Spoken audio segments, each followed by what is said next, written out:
most people around here, when you think of a farmer, it's of the children's fable, old MacDonald had a farm and had, you know, chickens and pigs and cows. That's not the way farming is anymore. It's strictly a business, and if you have to adapt and change, and biotechnology is going to play a huge role into the future in my ability to stay here and make a living.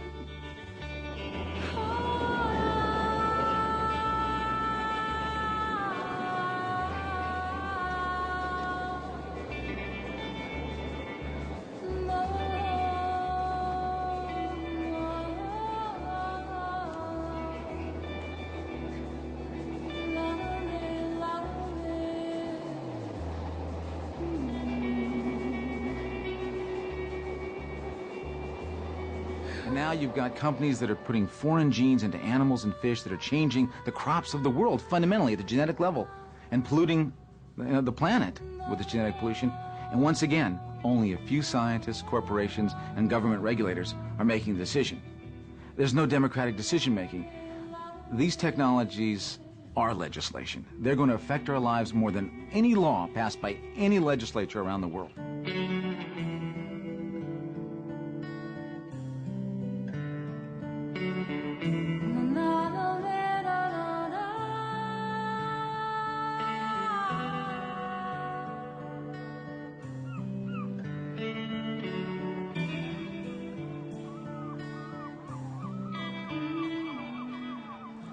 We are concerned about what we call genetic pollution, and we are concerned about making everybody understand that genetic pollution is something totally different from the chemical pollutions we have been stupid enough to initiate over the past 50 years or so, because chemicals never replicate themselves.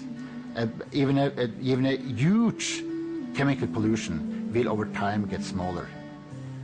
While for DNA, it may be the other way around, because DNA is self-replicating in principle.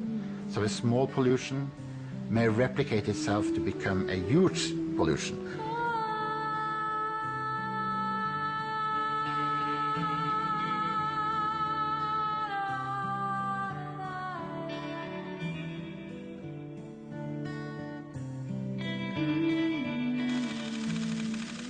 So how much more canola we got here, Martin?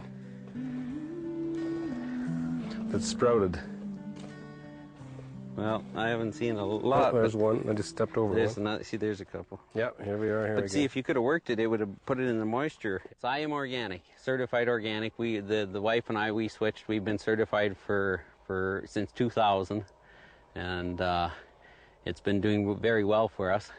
I mean, the certification is probably, switching to organic farming now is probably what has saved our farm over the conventional, eh? If we'd have been conventional farming, we wouldn't be here anymore. This is all canola, and look at it, you know, it's just about as thicker than the lawn as you get to the edge of the field, eh?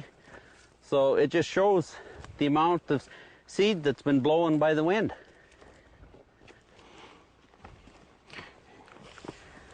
Here's the pure evidence of what can happen in a situation like ours. Here is the plant that blew across. The seeds, yeah, the plant, okay. The plant is all shelled out. You see there's no pods left on that plant, but look at the crop that is growing here. This is a crop that was not seeded. It blew in. It blew in here in September, as Martin explained, and now it's germinated. It is a full-blown, healthy GMO canola plant growing on organic land. We had a strong wind, and the whole plant, like he had it cut into swaths, and they were laying out there, and when the wind comes up, and it just picked the whole plant up and blew it over here into my field. And what I was trying to get them to do was confirm that it was their product and get it picked off so the seeds wouldn't be left on my property. But now that it's still here, like I say, a big chunk of the seeds are already shelled out and laying on the ground. You can see when I blew on it how light they are. They see how they move? Just like that, the seeds, so the wind blows them every which way. As spring runoff comes, some of these pods, and this one here is all shelled out too, but some of these plants that still have pods on, those seeds will drift during the winter and carry, and they can go a half mile, they can go a mile. This is my life here on the line right now.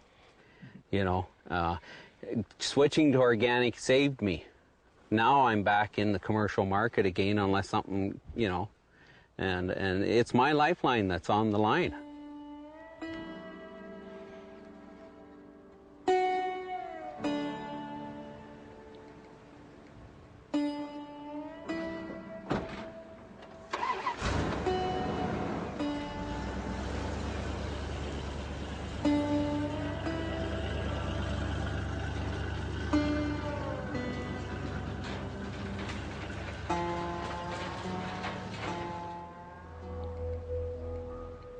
In the early 90s, the chemical multi Monsanto began developing genetic technology for plants. It made useful plants, such as canola and soya, resistant to the company's own pesticide, Roundup. Roundup kills every plant, without exception. Only the organically modified canola survives. In this way, Monsanto sells the farmers not only the patented seeds, but also the chemicals to match. Roundup spray is the most frequently sold pesticide in the world. However, there are also farmers who have had dealings with Monsanto against their own will. Probably the most famous one is Percy Schmeiser from Canada. There was one other reason, too, that we stood up to Monsanto, was the fact that they had destroyed what my wife and I had developed over 50 years of research and development. Canola seeds that were resistant to various diseases we had on the prairies. They destroyed what we developed. And I'm sure that if I would do that Monsanto, I would be thrown in jail. But they can come onto a farmer or contaminate a farmer's field and destroy what he has worked on and get a lawsuit on top of it. Percy Schmeiser operates a 650-hectare farm which his grandparents, immigrants from Bavaria and Austria, cultivated 100 years ago. In 1996, Monsanto introduced its genetically modified canola to Canada. A heavy storm during harvest time blew it onto Percy Schmeiser's fields.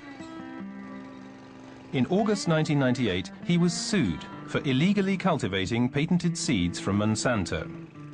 2 courts sentenced him to pay damages to Monsanto of roughly $100,000, but refusing to be intimidated by the chemical giant, he took the case as far as the Canadian Supreme Court. The court made a distinction. On the one hand, as the court made expressly clear, Schmeiser had infringed Monsanto's patent because he had actively cultivated Roundup-ready canola and was thus no longer an impartial onlooker. On the other hand, the court decided that Schmeiser did not have to pay damages to Monsanto because he had not enriched himself by means of the genetic canola in his grain. Percy Schmeiser is now contemplating a countersuit against the global group on the grounds of environmental contamination, destruction of seeds, and defamation of character.